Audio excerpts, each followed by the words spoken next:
Hey guys, this is a price review for Trivial Pursuit. This is the family edition, which is really great. What makes a difference is they have cards for adults or kids. We put the cards in these holders, and then you can see the kids version is just gonna be a little bit easier. So that makes it, like the adults don't have an unfair advantage. So it evens out the playing field. But you can see this is what one of the cards look like, whether you do adults or kids.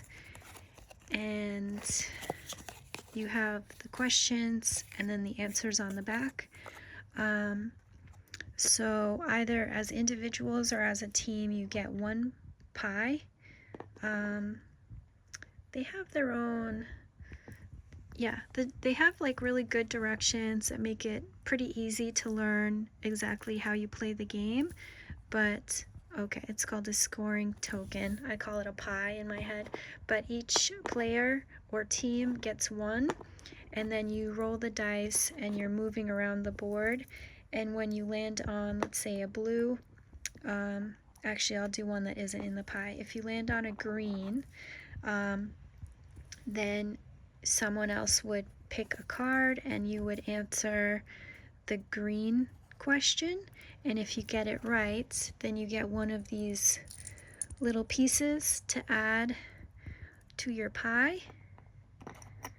Boom. And then you're progressing in the game.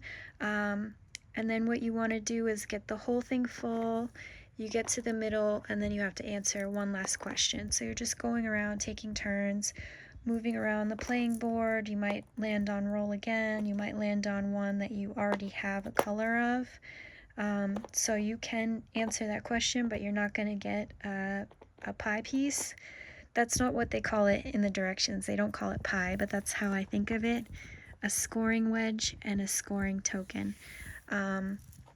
So the goal is to roll the dice, land on the colors that you want to get, answer the question correctly, fill it up, and then answer that final question. So it's pretty challenging, but still light and fun and joyous. And I like this board. I think the colors and the dino and stuff is really fun. I have played adult Trivial Pursuit, and it's just a slightly more serious. So I like that the kids version, or the family friendly version, is just a little bit lighter, a little more welcoming, and it's going to have questions that aren't quite as hard. So yeah, the adults can pull from the blue deck and the kids can pull from the yellow deck, and it's a great game. I really like it. It's a cool design and I love the colors.